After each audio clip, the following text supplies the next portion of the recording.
Yeah, the default half salary 2 semesters, and competitive would be either 3/4 salary. How do you get 3/4? It's like your record is? No, so it's based on your application. So it goes to a sabbatical committee. And then, and there are limited slots for 3/4. Gotcha. That's a nice incentive, actually. I think that's a very nice perk. So Michigan is just 1 semester or half pay for the full year. 1 semester full or half a pay? Yeah, so you're paid one semester. 1 semester full is also competitive. Yes, competitive. 1 semester full is competitive. There is no 1 semester full. 1 semester full is competitive. 3/4 to competitive. Half all the way not unfortunate. Oh, so it's a system that actually encourages you really to go out for a full year, if you think about it. The majority of faculty in Michigan just do the 1 semester. The 1 semester full. Yeah. Because they prefer not to take the pay cut. So, because it's not just the pay, it's how much goes into retirement too. It affects how much you get. Your contributions. But if you have research, you can continue to do yourself for Yeah, but it's expensive. It's expensive because you have your salary in the projects. I mean, it's more. I'm not asking like you're some kind of person. You cannot do that. So do you bank as chair? Do you bank as chair? Or are you banking for I honestly don't know. Because when I became the chair, the following year I was elected. I was elected in my grade. After 12 years, I took my first sabbatical. And then I started to have time. I was about to take my second when I became the chair. So I'm not sure now if I go back as faculty, was like 1 year and I take my sabbatical, or I am starting over. I bet you have a perk on it. But shares. For every year, I think you have 1 month. No, for every 5. That's how it is in Michigan. As a chair, you get 1 month banked. So here also, I think we have 1 month. So how many years? No, I get 1 semester per 5 years. Yes, simply. So I've been so that my first term I earned 1. Yes. So I earned 1 semester. But it's not sabbatical. We call it professional development. It's full salary. So that's offsets. But Radman was there for almost a year, right? He was 13 years. 13 years. Yeah, so he took 2 semesters. So now if I complete, I'm still alive this year. With all this stress. I'm still alive for the second term. I earned 1 or 2 semesters. Then they can go. Term.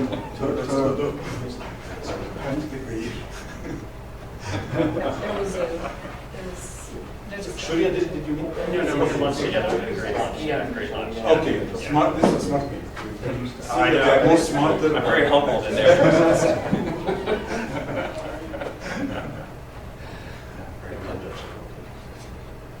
Are you ready?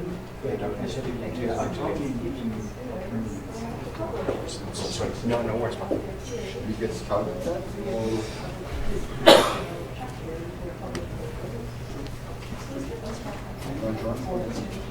Think again. Okay.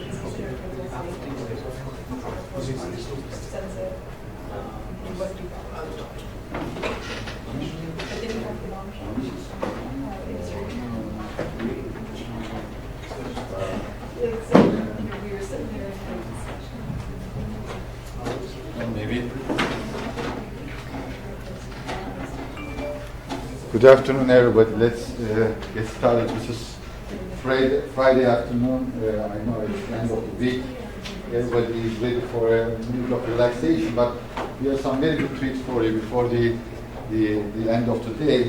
I am really honored Professor Jerome Lynch from the University of Michigan to be here to give us a seminar. He is one of the leaders in our area, in my area particularly. I would just would like to introduce him very briefly. He has a very long CV, lots of accomplishments, and you'll probably hear a very interesting presentation from him. But before that, he's a professor and Donald Malloure Department Chair at the University of Michigan. Before the University of Michigan, he got his PhD from the Stanford University, and also 2 masters from Stanford University, one in civil engineering, one in electrical engineering. And at that time, I guess nowadays we have more examples of that, but this was one of the few at that time where a civil engineer getting a master's degree in electrical engineering. So he's a leader in the area of structural heart monitoring. It's a very broad area, structural heart monitoring, but now I think you'll hear more and more broad applications of this research from him. He is the director of the Laboratory of Intelligent Systems and Technologies, and this laboratory is working at the boundary between civil engineering and related engineering disciplines, including electrical engineering, computer science, material science, and I just heard about that today, also including finance. And maybe we'll hear a little bit more about that. In his previous research, I'm sure he's currently continuing that, but he has developed many different types of sensors, very involved in sensors, actuation, wireless sensors, using MEMS and nanotechnology, and these have been applied to many different structures, including bridges, pipelines, and at the end, these are used for decision making. For his research, he got lots of support and funding from different agencies, including National Science Foundation, Office of Naval Research, NIST, Michigan Department of Transportation, and several other agencies. He's an associate editor of several reputed journals, also editor-in-chief of Earthquake and Structures, and just a few awards. It's a long list, but I just picked a few of them. Walter Huber Civil Engineering Research Prize from ASCE. Also, Education Excellence John Ulrich Education Excellence Award from University of Michigan. When he first started, he got the NSF Career Award, and afterwards he got the Presidential Early Career Award for Scientists and Engineers, which is given by the President of the US, I think it was Obama. Yes, he got the award from Obama. And then also he got the Structural Health Monitoring Person of the Year Award from the during the International Workshop of Structural Health Monitoring at Stanford University. So these are some representative awards from his long list. Before inviting him, let's give him a warm welcome for coming to the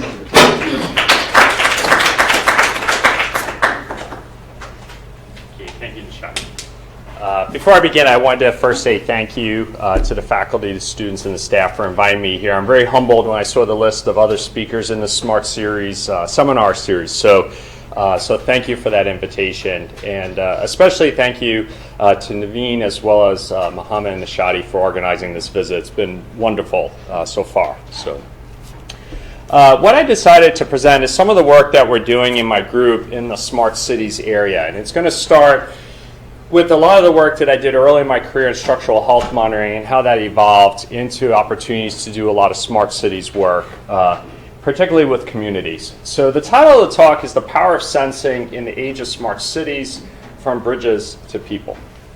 So let me give just an outline. The presentation will be broken down into 4 parts. I'd like to first begin with a motivation that motivates sensing opportunities in cities. In the second part, I'd like to specifically look at sensing applied to the problem of asset management. It's perhaps not one of the sexier areas of smart cities, but it's actually one of the more impactful opportunities for sensors with respect to the operations and management of cities. In the third part, I'd like to expand the role of sensing for citizen engagement. I'll talk about much of the work that my team is doing in the city of Detroit, a city that's going through phenomenal transformation today. And then I'd like to just wrap up, talk a little bit about some of the future opportunities for the students in this very exciting, very dynamic, and high-paced technology arena of smart cities. So let me begin with a motivation. So as we all know, cities really are the drivers of economic prosperity for our communities. They largely exploit economies of scale, allowing us as a society to do more, and to do more efficiently. And as a result, they become really the genesis of economic prosperity for our nations. For example, in the United States, 85% of the national GDP is attributed to 259 cities alone. And you'll see here in this particular plot the contributions to our gross domestic product by the different municipal areas of the country. These aren't individual cities, these are entire metropolitan regions that together are contributing significantly to the prosperity of the country. Now, in my part of the country, Michigan, you'll see that the state of Michigan has a number of areas that are contributing significantly to the GDP of the state and the country, but that there are changes that are occurring within many of these regions. Some regions growing, where we're seeing increasing GDP growth, and some areas shrinking. Now, there are a number of stressors that are being placed on our urban environments, and they're a fairly diverse set of stressors. And I'll highlight just a few. The first one is population growth, which inevitably is placing demand on our infrastructure and our infrastructure services like mobility. For example, it's projected that by mid-century, more than 66% of the world's population is going to be residing in urban centers. And we're seeing this massive wave towards urbanization globally, particularly in developing economies. Also in economies that are more developed, where we've had the benefit of extensive infrastructure for many years, we're seeing the cost of aging infrastructure. And the unintended consequences as if we do not address some of the aging problems. For example, shown here is the San Bruno pipeline explosion of a pressurized gas pipeline due to undetected corrosion, resulting in 8 deaths in the San Francisco Bay Area in 2010. But we're also facing tremendous challenges from climate change, where we're seeing rising sea levels. We're also seeing increasing severity and number of storms. For example, this is a picture of Grand Rapids on the west side of Michigan, and this is the Grand River. And it's more routinely flooding the city of Grand Rapids due to changing climatic conditions in the Great Lakes region. And then we also have essentially issues that are associated with equality in our cities and economic prosperity being at the benefit of all citizens within these cities. All of these stresses really challenge the notion of prosperity within our urban environments. Now, fortunately, there's a number of technologies that are emerging that hold great promise to addressing some of these stressors, including extension of Moore's law, leading to increasing computational power at our disposal. This is a law that has essentially been unmitigated up until very recently, but we've continued on with it through concepts like parallelization. Also, Edholm's law, which is showing increasing availability of data rates that we can send data via wireless communication links, making communications easier. Proliferation of sensing technologies like MEMS sensors, which is driving the cost of sensors down as well as their size, as well as the internet that drives phenomenal connectivity between people as well as between machines. Now, the confluence of those technologies trends leads to this concept of a cyber-physical system, the merger of the physical world, the physical city, with the cyber domain. So let me define what that is. When we talk about cyber-physical systems in the context of smart cities, we're talking about physical systems that largely constitute the built environment. These are essentially systems that are defined by very basic laws of physics, and historically engineers have modeled them using things like partial differential equations. Now, we can embed sensors and actuators directly in these built environments to essentially allow them to be monitored and observed, as well as controlled. There's many examples of sensors and actuators. Many people think that by itself constitutes cyber-physical systems, but these concepts have been around for a very long time. In the domain of civil engineering, we've seen, for example, monitoring systems and control systems on structures for more than 50 years. Okay, so an example would be our long-span bridges in the state of California. They've been monitored for many decades for seismic regions, as well as control systems in parts of the world such as Asia, where we have control systems mitigating displacements during things like earthquakes. What differentiates those cyber-physical systems from these more traditional monitoring control systems is the emergence of connectivity through the internet to essentially software services that allows us to scalably manage large amounts of data in very high velocity as well as in high variability. Now, one of the exciting things about these cyber-physical systems is that these computing systems are allowing us to go beyond partial differential equation-based physics and looking at problems in the domain of data-driven analytics, or using data science, if you will. Also, we're seeing a proliferation of that computing power directly into these physical systems in the form of IoT devices like wireless sensors or cell phones that also present opportunities to do computation and analytics at the edge. Now, the cyber-physical system technology as it's matured has manifested itself in a number of different smart city applications. Perhaps the one that's at the very cutting edge that garners the most attention recently is connected and autonomous vehicles, which are very fundamental cyber-physical system architectures, where we have wireless abilities within vehicles, giving them situational awareness of other vehicles within their space, and autonomy to automate their driving. Other examples include embedded sensing in urban and natural systems like sensor networks that give us unprecedented level of observation. Cyber-enabled command centers that's allowing us to aggregate data and visualize our systems in real time. And then finally, high-fidelity predictive analytics. An example of that that's relevant here to Florida is when you have a hurricane season, NOAA and places like LSU are always predicting the path of the storm. That's based on high-performance computing that is providing some degree of prediction of phenomena that may impact our cities and our communities. Now, as great as smart cities are, and there are a tremendous number of opportunities with smart cities, such as providing unprecedented insight to our systems, predictive modeling driving efficiency in our services and operations, automation giving us the ability to adapt and be resilient, as well as having new modes of engagement with the civic. There are, for all those opportunities, tremendous challenges, including how do cities and their stakeholders implement these solutions? Who's benefiting most from that? Is everybody benefiting, or is it driving inequality within our cities based on those who have access to technologies and those who do not? How do you use predictive modeling without introducing biases? That's an issue in an area called predictive policing, right? It violates the presumption of innocence when you start predicting someone's guilty. Or how do cyber interfaces challenge notions of security, right? Are we making ourselves less secure to malicious individuals that are looking to do harm to our societal systems? So those are some of the challenges we also have in this space. All right, so the first area that I'm going to talk about applications of cyber-physical systems will be more in the transportation domain, looking at applications of these technologies to the asset management of bridges. So we're all familiar with the need for improving our management strategies around infrastructure. We're reminded every 4 years when ASCE reports their 4-year infrastructure report card, and we see grades that, if this was a student year program, probably wouldn't be here next year, right? So we're seeing D's and C's and things like that. In the domain of bridges, bridges is actually one of the better performing infrastructure asset classes, receiving this past year a C+.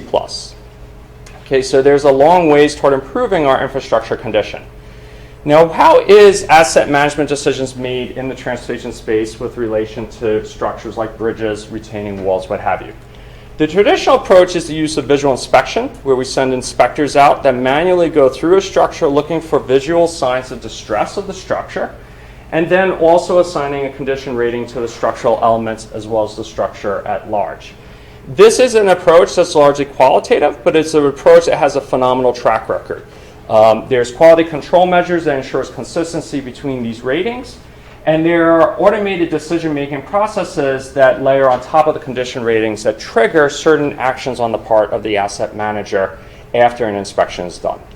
An alternative approach is to use sensing in the form of non-destructive evaluation, things like X-ray, ultrasound, what have you, getting more quantitative data on our structure, but these methods tend to lack full scalability to look comprehensively at the structure, requires some a priori knowledge of a hotspot area, for example, in a structure. They also can be expensive because of the manual nature of many of their applications. You can see a picture here of individuals using a radar type approach to inspect bridge decks, but those are 2 inspectors using that technology. The third approach is the concept of permanent monitoring systems in our infrastructure, permanently deploying sensors and continuously collecting data, again, quantitative evidence of performance, to essentially assess how the structure is performing and its overall health. Now, while this particular approach holds great promise, there are challenges with it as well, including data inundation being a major obstacle. How do you scalably process all that data? And how do you get that data to actually inform appropriately decisions with respect to the future performance of the structure and what you should do as an asset manager of that structure? Now, we've been exploring this opportunity of structural monitoring in systems for a number of years in my team. And we've been deploying a number of monitoring technologies on operational bridges in a corridor close to our campus called the I-275 corridor, which starts down at the Ohio border where traffic comes into Michigan and carries all the way up to Detroit metropolitan area. So this is I-275. It's a 20-mile stretch, I-94 on its northern border. On this particular corridor, we have 4 bridges with instrumentation. In today's presentation, I'll talk about 2 of them, Telegraph Bridge and the Newburgh Road Bridge. We also have cameras and a WIM station as well along that particular corridor. And we're going to be exploring the integration of these technologies for asset management of structures like the Telegraph Road Bridge. The Telegraph Road Bridge is about a 40-year-old bridge. It's a very classical steel girder bridge with a concrete deck on top. But it does have some unique design features, including the use of pin hanger connectors. Pin hanger connectors are a very well-known connector that were very widely used in the state of Michigan. So about 20 to 30% of our bridges in the state have these kind of details, where the main span is hung on these hanger plates that are purely in tension, transferring load to other support components on the structure. In this case, cantilever spans with an interior pier support.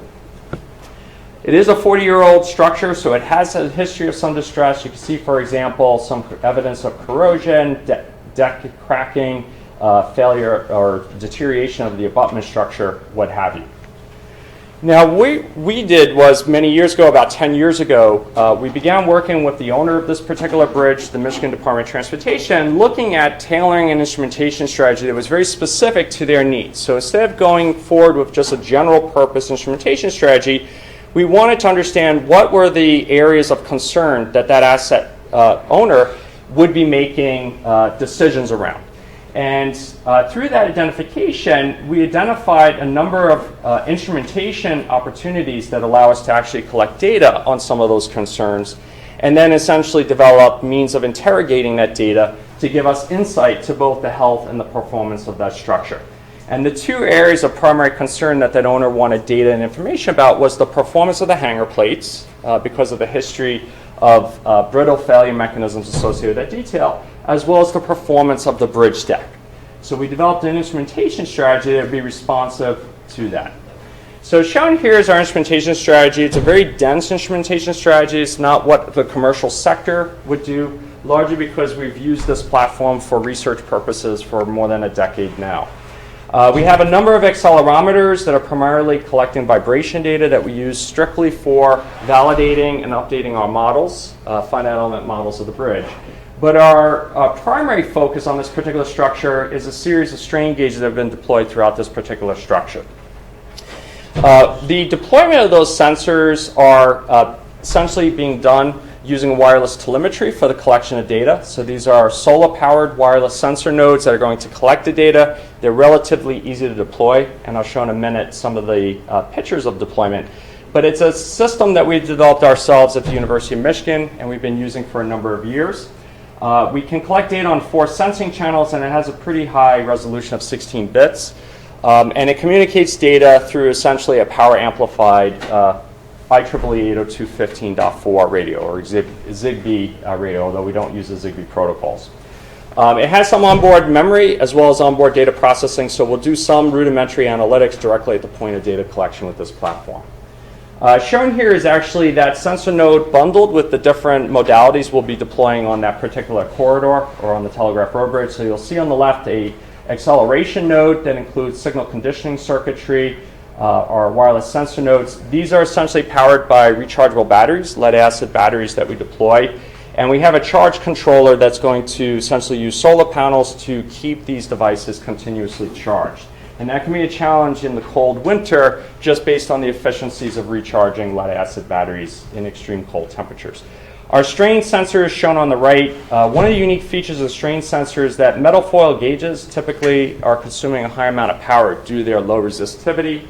So we control them on a MOSFET switch that only turns them on or provides power to them when we're ready to collect data and then turns them off, allowing us to preserve energy on board of the device. Now, the 2 places where we've really focused most of our attention, again, is on the performance of the hanger plates. You can see here our deployment of our strain gauges on the hanger plates before we cover them with a polymeric weatherproofing layer. But essentially we have a rosette in the center of that hanger plate and a series of strain gauges looking at not how that element is performing axially, but looking at breakdown or deterioration in the pin hanger connection and looking at in-plane and out-of-plane bending patterns for which that device is not designed, but is increasing load demand on that structure, reducing essentially its margin, its safety margin and performance. The other place we're instrumenting is essentially looking at the performance of the full section of that particular bridge. So we have metal foil gauges going through the height of the steel girder with a BDI, a full bridge strain transducer, jacketed into the underside of the concrete deck. And this is going to give us insight from a section perspective how that particular section is performing. And the reason is we're interested in the performance of the bridge deck. Okay, and there's a picture of that device, the BDI jacketed into the concrete deck, and then the metal foil gauge on the girders. There's a picture of the deployed system. You can see solar panels on the southern fascia of that bridge on its outermost girder. These are all solar powered where the device is magnetically mounted to the lower flange of the steel girder. And you can also see our base station that's going to collect data through Zigbee up to the base station, and then we use a cellular link to push data to the cloud, where we're essentially hosting data on an Azure solution. We also have another bridge instrumented, the Newburgh Road Bridge. Very similar type bridge, although it doesn't have pin and hanger connectors, also built in the early 1970s, but it's in a relatively good condition. So we have very lightweight instrumentation there, again, looking at the flexural response through strain of the section, as well as some accelerometers to get some measure of vibration in that particular structure for model updating purposes. In addition, we have a WIMS detector on that particular corridor, although the WIMS detector is many miles north of those bridges, but it does give us insight to the loads that are being imposed on that particular corridor. And we also have cameras. We have cameras that the DOT puts out in the form of traffic management, but we also deploy our own cameras that essentially are webcams that are tied to a GPU processor. So we're going to use those cameras to continuously collect data on the traffic conditions on that corridor, and we're deploying this camera system at each of the bridges as well as the WIMS station. And that sets us up to do identification of the vehicles and then re-identification of the vehicles as they're proceeding northbound on that I-275 corridor. And we'll be doing the analytics for that, essentially a single-stage convoluted neural network detector directly in that embedded computer that resides right at that camera. So they're pre-trained based on imagery we have, and we embed it directly there for autonomous detection. Now that data is collected at the lowest levels, but it's then pushed via the cloud out to an Azure server. So we're working with collaborators at Stanford that are looking at different information models in the form of BRIM or bridge information models, and essentially reconciling interpretation of information about the structure with the data we're collecting by building an underlying NoSQL database solution that then holds our data in a very scalable way. So we're primarily relying on Cassandra and the redundant aspects of deploying a distributed Cassandra database to hold our data as well as the metadata on the deployment of the system. We also use it to store our imagery data and then layer our analytics on top of this. Okay, so what's of primary interest to us is the behavior of this particular set of structures under load. And the primary load of interest, as many loads those bridges see, include thermal load, wind loads, among others. But in this talk, I'll primarily focus on truck-induced loading of these particular structures. So for example, if we just look at the strain gauges that are on the midspan of that Telegraph Road Bridge, we can look at some of the type of responses we would see under the type of trucks we would see in the state of Michigan. So a traditional 5-axis truck, corresponding strain, but we also have some more exotic trucks in Michigan that are essentially affiliated with many of the different industries that are in Southeast Michigan, including the automotive industry. Now, one of the things we want to do is we want to collect data from that particular bridge when trucks drive over it. If cars are driving over the bridge, their responses are so low, I'm not really that interested in those responses. I'm also not interested in measuring when the bridge is sitting still, when there's no trucks on that particular structure. So what we've developed is we've developed a cyber-physical system to self-trigger under the identification of trucks, meaning we're only collecting data when I have a load of interest, which in this case are heavy trucks. So to do that, we're essentially going to use computer vision that essentially is going to do real-time detection of trucks in that corridor and then trigger these monitoring systems based on identification of the trucks. The reason why that's critical is because of the access of a WIM station on the north end of that corridor, allowing us to do load linking. It allows us to essentially say the response we see on our structure is exactly the truck we measure 20 miles north on that WIM station. Without computer vision, we have no ability to definitively link the particular truck event with a WIMS reading because there's many exits between the bridges and that station. It also, for the same load event, namely the same truck, we can do correlation analyses between the different monitored structures that are fundamentally seeing the same load profiles. And that gives us some opportunities to explore relationships that exist between our structural assets in the same corridor. So the way we do it is we have a camera that has a single stage detector. It's a detector called YOLO, which is a convoluted neural network approach that we sacrifice some degree of precision and recall to give us real timeness of detection. That essentially detects, but then it triggers that particular bridge monitoring system, which is 1 mile away, to essentially capture the response of that truck. It also then confirms that truck and then triggers the next bridge. It also triggers the camera that's up at the WIM station to collect that data. So we're essentially triggering these monitoring systems to capture truck events as we see them through that particular network. Again, the detectors that we use for identification is essentially a light version of YOLO, the single stage detector. It's a third-party solution. We're not developing our own, although we do transfer learning. So we are training it against not just the base ImageNet database, but we're also training it with our own imagery from our cameras to get it to have high levels of performance. We also use the regular YOLO version 3 for the re-identification between trucks using a Siamese convoluted neural network strategy or through algorithms like MODS, SIFT, what have you. So shown here is a truck that we just detected. This is the same truck will now come up on the Telegraph Road Bridge where we measure the strain response. Now we'll see it further up on the Newburgh Road Bridge, which is triggered by our cyber physical system architecture. And then finally, we'll see that truck arrive up at the WIM station. So that now gives us the linkages of that same truck to those observations we're seeing directly down in our instrumented corridor. How does it perform? It performs well. We're able to capture a large number of trucks with very small time windows that are associated with the amount of data we're collecting. And that's critical because we're wireless and we're using solar power. So we don't want to leave these devices on continuously. We want to preserve their operation and their power for the most valuable information. So you can think of it as like a value of information strategy to optimizing their operation. We also do re-identification. We've looked at a number of different methods, including SIFT. We've more recently moved on to Siamese convoluted neural network strategies as well. The final result is that I have, for the same truck now, a measurement of its gross vehicle weight as well as the weight distributions on its axles, as well as the corresponding strain response on those two particular bridges. That's exciting because now for the same truck event, I can look at correlations between responses on the structure, in this case mid-span, mid-girder strain response, peak strain response against the gross vehicle weight for confirmed re-identified trucks in that corridor. I can also, because I know the same truck loaded these two bridges, the Telegraph Road Bridge and the Newburgh, I can look at correlations between those particular structures. And what you see here is over 4,000 truck events that correspond to essentially the linearity of those responses as well as the associated distributions due to things like dynamic load factors, what have you.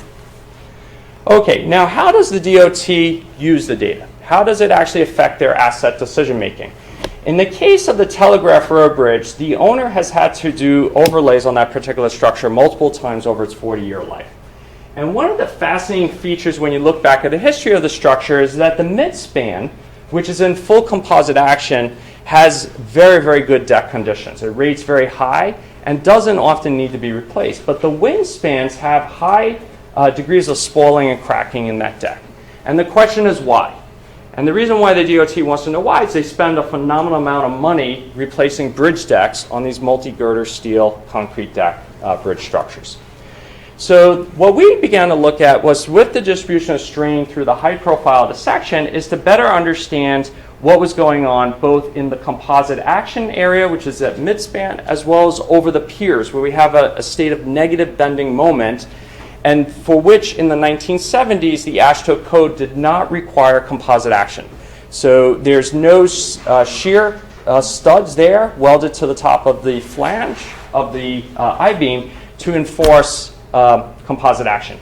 So the designer in those negative moment areas essentially in the design strategies, okay, back in the 70s, was to assume no composite action. And the rationale for that is the strain demand on the top side of the deck, which will naturally be under tension, is relatively low because you don't have strain action. Now today, the current AASHTO code will still force you to do composite action even when you're in negative moment areas, and it has to do with the fact that there's no assurance you're getting full non-composite action. So in reality, what you get due to friction and chemical bonding between the deck and the girder is some degree of partial composite action. It sits somewhere between being non-composite and fully composite. The question is how much? And it's a problem that's been studied in the laboratory, but not really studied in situ in operational structures. And that's what we were after with our instrumentation strategy of strain through the section height of that girder.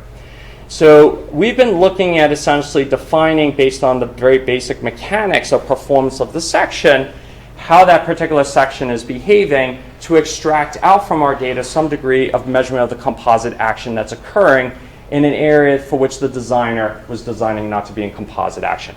One way to do it is to look at the neutral axis. Clearly, if I'm in true composite action, the neutral axis sits above the neutral axis of the girder alone. If I'm completely non-composite, I essentially have two neutral axes. One's up in the center of the slab and the other's at the centroid of the girder. But in our case, because we have partial composite action, we're going to be somewhere between the two. And that becomes a metric that will tell us the degree of composite action is where that neutral axis is.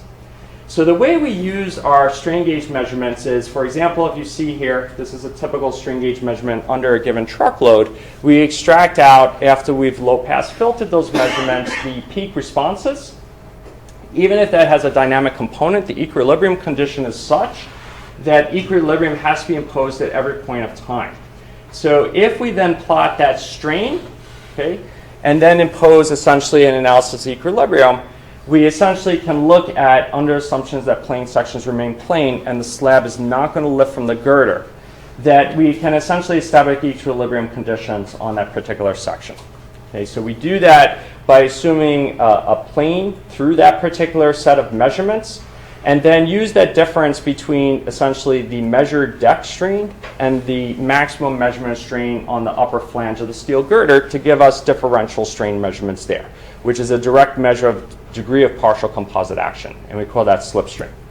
So shown here is the extraction of the neutral axis. So the neutral axis is shown here for the section that's in equilibrium. So we're going to look at the neutral axis and then this measure here of slip strain, which is based on the equilibrium conditions of the section.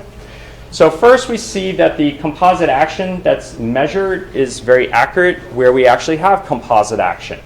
So the red line is the assumption of full composite action. There's some variability there in that estimated neutral axis, but it more or less means where it should. In the two negative moment sections, we do see some degree of partial composite action. If there was no composite action, we should be where the green line is. But because we have some degree of composite action, we're above that, but we're well below the full composite action area. We also looked at things like thermal expansion of that deck using the BDI transducers that we have, using calibration relationships that the manufacturer provides it for, essentially using that device as a static strain measure. And we see unrestrained thermal motion of that deck. So the deck cracking is not attributed to restraint of that thermal expansion. So what we do is we actually look at the strain at the bottom girder, okay, which is in a way an indirect surrogate for the magnitude of the load that's being imposed on that section, and then this differential strain that's the difference between the peak strain up in the girder and that measured on the lower fiber of the bridge deck. And if we plot that, we can see essentially this quadratic-like function that fits through our observed data. And that provides us the opportunity now, using the data that we've collected over many years, to essentially build models that start to describe the degree of partial composite action that sits between the deck than the steel girders. So we can then use that insight and those models to do a durability analysis to understand why those wingspans are cracking and spalling when the center span clearly is not. So we essentially are going to estimate the durability of the deck based on the in situ characterization of the partial composite action that now exists between those decks and those steel girders. And we do that using simulation. This is the output of some simulated response using a software package called CSI Bridge that's been calibrated already using some of the modal parameters that we will extract using our vibration signatures of the structure. And you can see differences in the strain in the top deck fiber, okay, where durability is going to become an issue based on essentially tensile action there and crack opening between no composite action and full composite action. So under the partial composite action, which is what we're using based on essentially models that are extracted from our data, we see very high strain demand on the top surface of that deck, which is likely the culprit for the deck durability issues. So we've looked at that spatially as well, looking at differences between no composite action for which that bridge deck was designed in the 70s and for partial composite action that exists on that particular deck. And can conclusively say that the degree of partial composite action is driving durability issues over the lifespan of that particular structure. So that is just one illustration of sensing being applied to asset management, taking data from its raw data to insights that give us some understanding of an area of concern, in this case, deck durability. Okay, in the next part of the talk, I'm going to change gears a little bit and talk for about 10 minutes on the expanding role of sensing in cities writ large. So let me begin by first highlighting what is the current state of practice of sensors that are being deployed in cities. And I'd like to use that to frame our philosophy that we use when we deploy sensors in cities. Existing urban sensing networks really today are largely deployed by cities. So city governments, political entities more or less, that make decisions about deploying instrumentation, whether we're talking about connected vehicle technologies like DSRC, or we're doing sensor arrays like a big project that's being led out of University of Chicago called Array of Things. These are all projects that are being done in partnerships with cities where cities are making decisions to deploy these particular sensors. Some of the challenges we have is that many of the adoption cycles that cities are going through for deploying these sensors are based on vendors pushing that technology to them. Okay? And essentially city leaders making decisions based on pitches from these vendors to deploy these particular technologies for a variety of different applications. Another challenge is that they often require connection to both power as well as to information networks. So in the case of Array of Things, they can only go on pieces of furniture in the city that have power and access to the city's fiber optic network. So they connect those devices to essentially lampposts in Chicago in the city, and then they tie into a fiber network that sits in each of those lampposts as well. One of the challenges, though, with this model is that there's often very limited engagement of the community before these sensors are deployed. Okay, so again, it's city officials in collaboration with essentially technology companies choosing to deploy these sensors. Now, the philosophy that we're taking at the University of Michigan in the smart city area is to think about democratizing access to data and democratizing access to sensing. And in order to do that appropriately, we have to empower the communities to be one of the key stakeholders making decisions around how these sensors are deployed. So we have a project that's based in the city of Detroit called Sensors in a Shoebox, which is essentially to make very low power, easy to use sensors that do not require any connection to infrastructure like a fiber network or a power network, but give these to community members to collect data on things that they're interested in, instead of allowing city governments to essentially expend large amounts of money to collect data without that consultation in the community. This was funded by the Knights Foundation through their City Challenge area, so it's focused specifically on Detroit. And it's essentially using these sensors that are provided to the community, showing the community how to use them and allow them to collect their own data. So it's sort of a citizen science approach to urban data collection. So the approach really is about invoking community members. So if we think about that original architecture of cyber-physical systems, this extends a fourth dimension to that architecture. So it's not just cyber-physical and its integration system, but it's a cyber-physical social system. So now it has communities who are essentially sitting in the loop between the data being collected and the visualization uses of that data that are being housed, for example, on cloud, what have you. Okay. To do that, we designed a sensor node specifically for this effort with the community. Again, because we want it to be very easy to use, as well as to have it be low power, so we don't have to plug it in, if you will. We want it to be solid powered. We designed a very low power sensor node that would require no infrastructure requirements. So basically, give it to a community member, they flip a switch on, and all of a sudden data is showing up either on a web portal or other type of venues. Okay? So this is just architecturally the device, but one of the things I'll highlight is the use of cellular telemetry. So we're essentially putting a cellular radio on these particular devices so that they don't have to have dependence on essentially connecting to a base station or to any other type of information network. These are just some of the power numbers of the device. One thing I will note is when you go to cellular modems, they do consume a lot of power, but the way these devices are designed is they leave them off, only turn them on to register a tower, push the data, and then take them back to sleep. So even though the power draw is very high for these cellular modems, they're quite manageable, and they're very bursty in their communication, so they have very high data rates. So we can race to sleep very quickly with those devices. Okay, we package that device. So this is a device that we call Urbano. This is actually the radio that's on that particular device. We'll package that, again, in a quote-unquote shoebox. It's a waterproof enclosure that basically just has a switch that you turn on. You deploy it with a solar panel, and it just starts pushing data to the cloud. What are some of the things we're sensing? We're sensing things like air quality, noise level in cities, pedestrian use of city spaces, a whole host of parameters associated with providing community members insight to things going on in their communities. This is actually a picture of the air quality sensors. So air quality is often an area where community likes to have more information about what is the air quality within their cities. Even today, if you go onto Google Maps, sometimes it'll have an AQI, depending if there's a public feed of air quality measures that feed an AQI measure. There's even startup companies like Breezometer and others that are now in this space that are also trying to drive better analytics around air quality. Okay? So we are sensing three things with our air quality sensors: ozone, sulfur dioxide, and nitrogen dioxide. And these are all well-known triggers for asthmatic conditions for community members that have asthma. Now, once we collect data using Urbano, we essentially are using a third-party cloud solution called Exosite that provides a lot of versatility to how we push data to the cloud and how we visualize it. So instead of us building that up, we use a prepackaged solution that essentially allows data to be pushed to these data ports on this particular platform, which then allows us to dispatch that data through a lot of different ways. So we can do it through essentially through like a web type interface, HTTP. We can also do it through SMS. So one of the things we do is we tweet data directly off this device. So you can subscribe to this device and just get a Twitter feed of the data, programmable based on how often you want it to send that data. And we also have a portal that allows the user to see where that device is and some of the time history data being generated from it.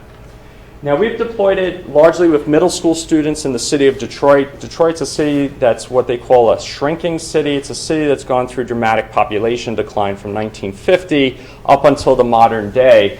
Although that's beginning to turn around over the past 5 years, Detroit actually has seen a small increase in its population. But one of the at-risk population groups in that city are adolescents, students that are primarily in middle school, because it's around this age that it's well known that if these children do not feel a strong bond to their communities, that they begin to make bad decisions that can affect their trajectory over their lives. So it's an intervention strategy to give them a sense of engagement through data, through urban sensing, giving them capacity and agency to answer questions about their living environment, their community. This is just a picture of the program. We begin by teaching the students 3 types of data collection, 2 of which are qualitative, 1 of which is quantitative. So the sensing piece is quantitative, but we teach them how to do observation, visual observation, as well as to take surveys and use those as qualitative social science approaches to data collection. And we reconcile those 3 sources to fundamentally answer questions about problems that the students identify. So we first, at the very beginning of the program, identify community problems. We down select to those for which those 3 data collection modalities work. and then spend many weeks observing these problems and then developing potential solutions, largely driven on the data we collect. So what are some of the problems that these students have selected? And there are two that prevail through this program. One is about the public use of green space. So Detroit is actually a city with a long history of public parks. In fact, the majority of the population lives within just a few miles of a park. But these parks have not been curated well due to financial constraints of these city governments. So we're interested in observing how do people use parks and then trying to affect change of those parks by justifying investment in those parks. The other is air quality. Southwest Detroit is a heavily industrialized area, largely driven by the automotive industry. You can see a picture of it on the Detroit River here. There's many students that live in those communities, more than 30% above the state average of students and children with asthma conditions. So when you have a chronic health illness like asthma and you're living in air, poor air quality, it's a very difficult disease or chronic illness to manage over your life. So the area we've focused on with our students has been on the riverfront. So this is the Detroit River. So south of Detroit is actually Canada, and north of the river is the city of Detroit, and this is downtown Detroit. And there's a beautiful riverfront that had historically been neglected. It was used for essentially dumping garbage, parking cars over by this building called the Rent Center, so that's General Motors corporate headquarters.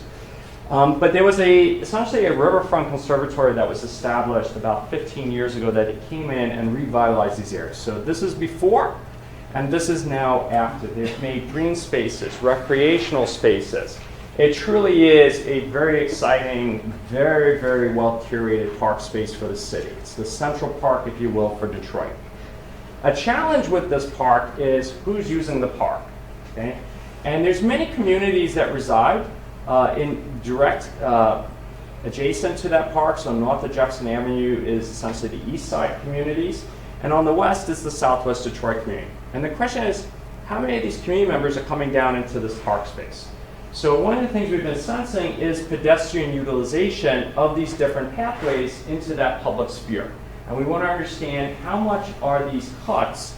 There's a cut here called the Skinner cut, and then the second one called the Capino cut. How much do they pull off the communities down into this park space? So what were these cuts before? They were essentially rail yards that came down to both slaughterhouses as well as to stockyards that were down on the Detroit River.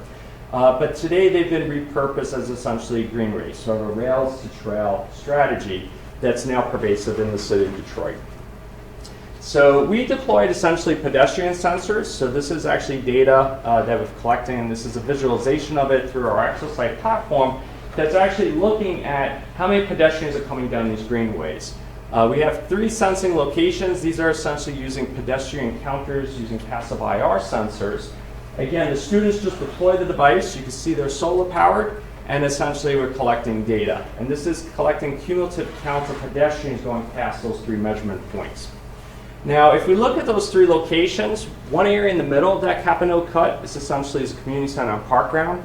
There's a playground in the residential area on the north side of the cut. And in the middle, there's essentially an area that sees very little foot traffic.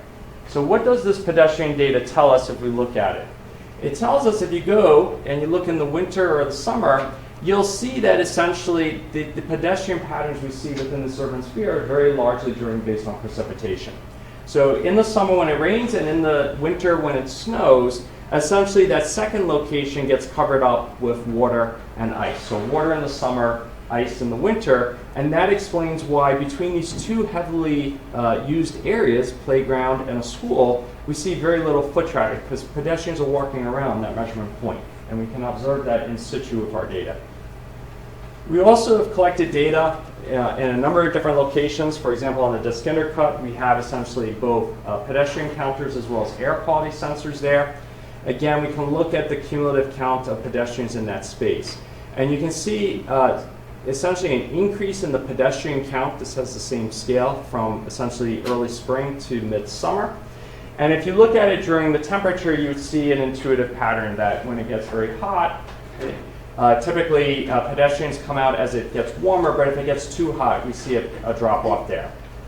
There's some extrema to that that are associated with holidays, but you'll also see with the colors the degree of precipitation. So when it rains, there's fewer people out there. So the data is confirming what is already intuitive and a bit obvious. We're also looking at air quality. So basically we have shown here is our measures of sulfur dioxide as well as ozone. Ozone is reducing the amount of regular oxygen, O2. So if you have asthma, it means you have less capacity to breathe when you have a higher concentration of ozone, and then SO2 is essentially an irritant. There are direct relationships between the degree of ozone and sulfur dioxide. But what's interesting, if we look at when do pedestrians use that, these parks are being used at mid-afternoon to late afternoon when these toxins in the atmosphere are highest. Okay, so if you have asthma, you maybe don't want to go out during those times where those irritants may be greatest. So just in summary, cyber-physical systems are a really powerful framework. It's fantastic to see over the past few years that it's become sort of this nascent formalism for intelligent infrastructure systems or smart cities writ large. And it clearly, cyber-physical systems themselves as an enabling technology driving many smart city applications. We can extend that cyber-physical system framework, as I showed here, to observe people and people's patterns directly in cities, adding a social dimension, social insight to our systems. But as much as the future is ripe with opportunities in the smart city era, there are some very, very significant challenges going forward that I think students should give some thought to if you're going to work in the smart city era. And they include data governance, and that's inclusive of concerns of privacy. So if we use computer vision in urban environments, that many view as an invasion of one's privacy. So there's debates about presumptions of the public, if you will, in public spaces. Even things around monetization. Who owns the data? Who's making a buck off of that data, right? And if it's a taxpayer that's deploying that sensing system, who should be benefiting most? Cybersecurity is a really big, I would say, neglected area of the smart city space. Because if someone has malicious intent and you're better understanding the whole urban processes as well as the social component, you're in a better position to do bad things. Governance of the civic sphere itself. Okay, it's just sort of, are we going to have a scenario where in our democracy, some are going to have unprecedented insight to things and others aren't because of a digital divide? How do we navigate that as a democracy, right? Are we in it directly driving inequality through data and smart city technologies? Whereas prior, it's always been pitched as a positive thing for all. And that really gets to the benefit. Who is reaping the benefits most? So I just leave you with those parting thoughts. The thing about it, I do not have the answer to any of those questions, by the way, but they are very important questions. So I'd like to again say thank you to the faculty and the students here at UCF.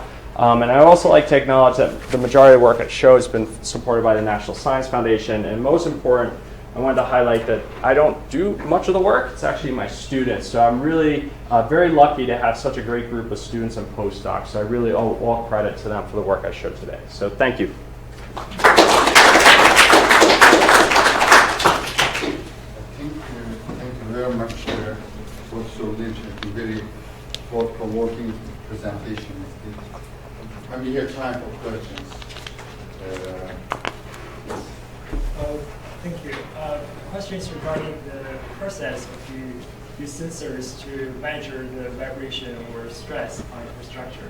So you mentioned using ULO to detect when there's a truck passing by and they trigger several sensors along the road or bridges to open and to measure vibration.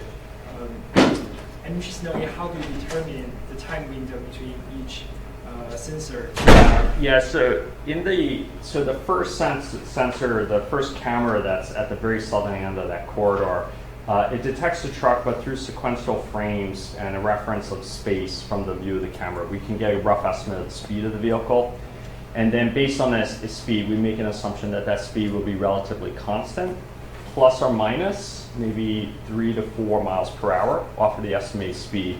And then that creates the window that we then command the next asset to measure under. So in the case of the corridor, the next asset is the Telegraph Road Bridge.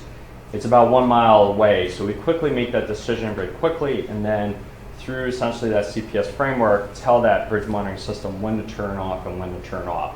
And that allows us to shorten the amount of time that that window has to be open for that system to collect data, thereby saving battery energy. And we repeat that process over and over. Now, does it always work? So I had shown some numbers. Roughly, we get about 80% of the trucks based on that schema. But the re-identification stage, which again is based on computer vision, will allow us to parse out if we misfired and we didn't catch that truck, or that truck got off the highway, because there's exits on and off that highway all along the corridor. So be it. We just don't re-identify, then we just ignore that data. And we only retain the data that has a confirmed re-identification of the same truck event through the different points of measurements. So for the camera, you have a Jetson TX2, right? How was the performance for you on that device? We have the same device, but I haven't tested yet. It's quite good. So the computational speed was fractions of a second. So I think on the millisecond level, it was, let me just see if I have.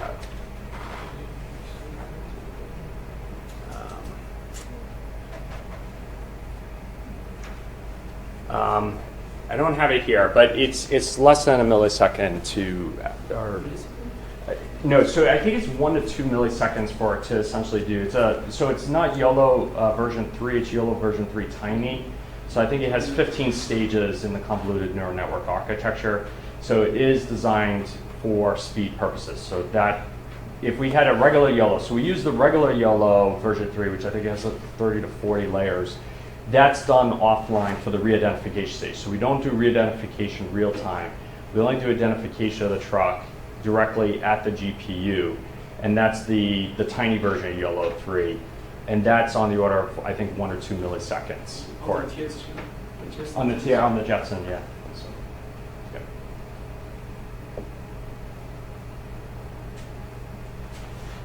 My question's about YOLO too. I'm not a transportation, I'm a Okay. water resources Okay. person, and I've been thinking about doing something similar in studying waves on shorelines and detecting ambient wave signals Okay. from boat wave signals. Yes. And I'm wondering if your purpose for having the sensors triggered by the camera instead of continuously collecting data, is this in order to filter the data, or is it a power? It's both, actually. So the way we did it before we did computer vision, so the computer vision piece has only been in place for about 2.5 years now. But the way we did it before is we don't have enough energy to leave this system on 24/7, just collect data. In the summer, we probably could, to be honest, but it's in the winter where you don't get as much sun. In the Great Lakes area, you got a lot of gray skies in the winter, and the temperature's so cold the batteries they don't recharge very efficiently. So there we just can't run 24/7. So the way we've run it for about 7 years was we put it on a schedule. So we put it to sleep every hour, wakes up, it would just collect 2 minutes of data, go back to sleep. Now in that 2-minute window, You might get a I may have nothing on that bridge. Like in the middle of the night, I'll have many, many reams of data that just basically do not have anything. So that's a problem because I'm consuming energy blindly, right? I'm just putting it on a schedule. So that's where this computer vision came from. And there's many that have sort of blazed away. Nishadi's done quite a bit of work in that space, and there was a very influential project, UCSD, that was doing work. So the technology has matured so much, it's quite easy to implement. So we did it there largely for the triggering to prune the data, which gives us very, very, very rich data sets. They're mostly trucks, but it really was motivated by the power. But the technology has come a long way that it's quite easy to do. Can you detect, do you have a frequency signal that's specific to trucks? So even if you hadn't had the visual, you would be able to pick out the signal?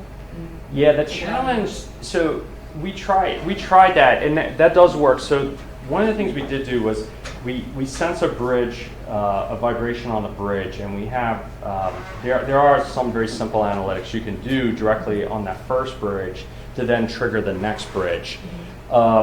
So that certainly could work, but I have to use the first bridge to trigger that. Right. But Yeah, I you don't do know, first right? bridge, So that hence we put that camera downstream, upstream of it. So. Cool system, thank you.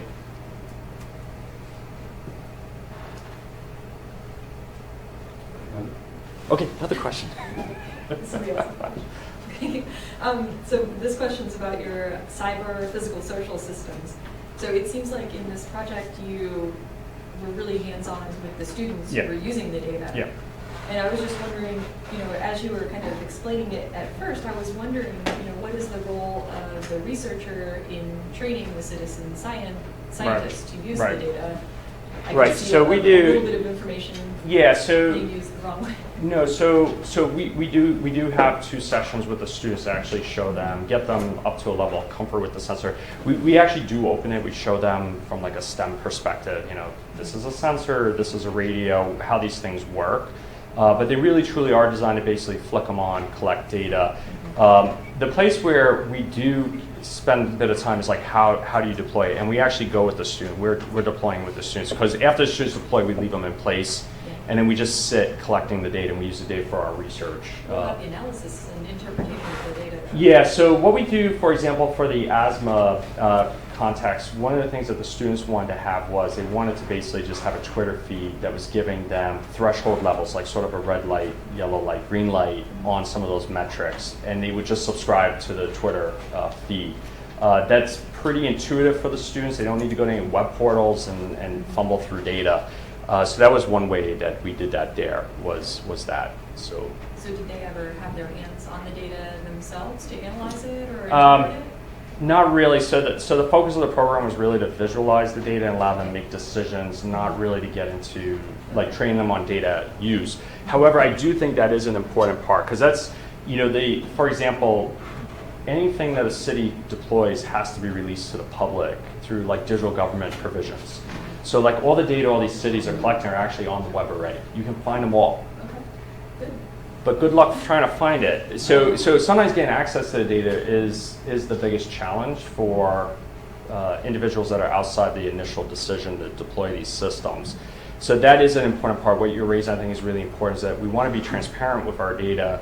But to be transparent, we can't put it behind these really complicated web pages that are hard to find. You got to give it to them. So some of our current work actually is working with another community on the west side of the state, and we're actually bringing the data into an urban planning process, and we're allowing citizens through an urban planning process, which has very established approaches to engaging community. We're bringing data and predictive analytics to let communities see what the future may look like for decisions they're making today about land use and things like that. So, but visualization is the key there. How do you visualize it? How do you give access to that data? And that's what I mean by the governance aspect. You want everybody to have equal information, symmetric information to make the best decisions that has consensus. And that, I think, is often overlooked in the smart city sphere. You'd also want it to be analyzed appropriately and Yeah. interpreted correctly. Absolutely. So, I mean, these are great questions. Again, I think answers yet to be found, but these are really important questions. One question, I think maybe it's a kind of follow-up to Kelly's question. It's an excellent idea to engage young people, youth, as citizens. But they kind of have a feel of ownership for their city, and it will affect their future trajectory, like you mentioned. Is there a way that you have measured? I don't know how old is this program, but have you seen they have chosen STEM programs, or maybe some of these kids might be dropping off so we're in school versus so we're in our third generation of offering the program. So we've done it 2 years at multiple locations in Detroit, and we're in our third year working with a charter school and integrating this sensor and shoebox program in their curriculum. But we don't have enough data today to actually say how it might have affected their decisions, 5 years down the road. But we do have data associated. My collaborator there is Elizabeth Moji. She's in the School of Education. Her scholarship is in place-based learning. She is collecting data that essentially does look at, do students have a better sense of identity in their communities from where they start at the beginning of the program and to where they end at the end. And there is a marked improvement of a sense of again, empowerment. I think that you can observe these things. You can look at problems in a fairly rigorous way, that the data does show that they do come away with that appreciation. We don't really measure STEM metrics. The program's not about STEM per se. STEM clear benefit, clear benefit there, but really the program's more about looking at citizenry. Do students have a heightened sense of citizenry and empowerment as a citizen in their communities before and after that program? So. I think there is one more question. So there's a tight schedule. We'll take Professor Lynch to the dean. Is there any Oh, question? now I'm in trouble. Yes, I'm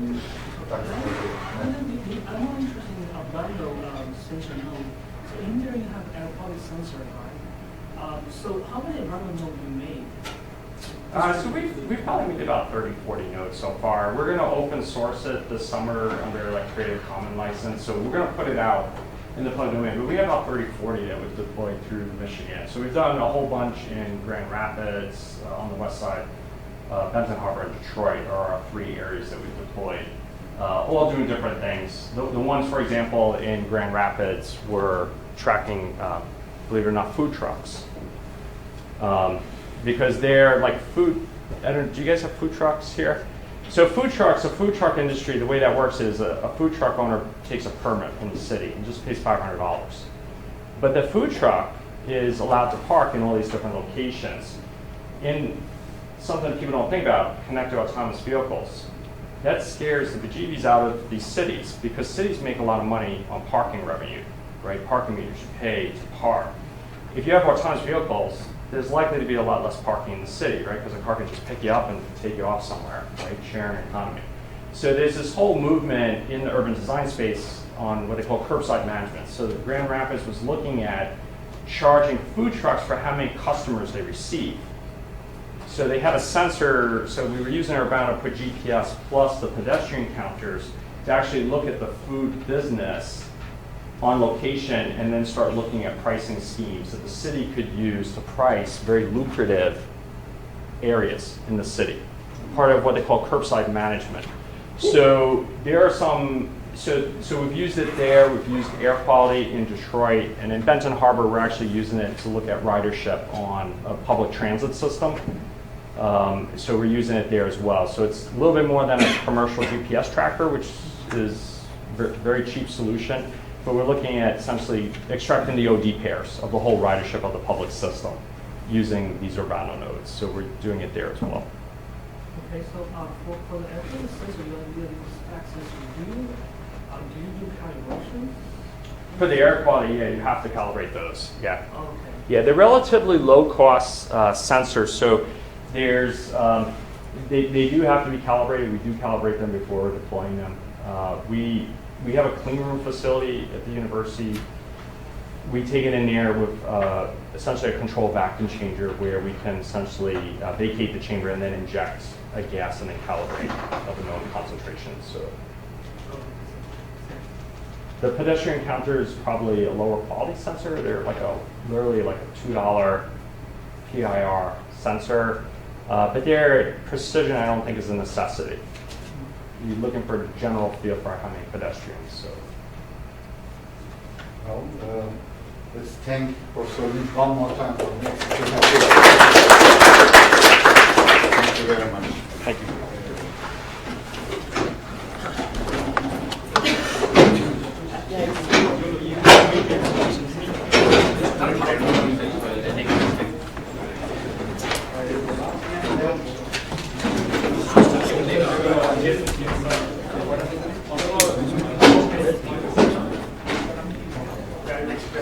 Yeah, sorry, it was a little long. I had changed it just for this. I have never shown that public sensing stuff. So I kind of ran long, sorry.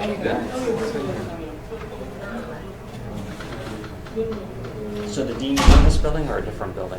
Just next door. Next door, okay. Different building. Next door. Yes, also.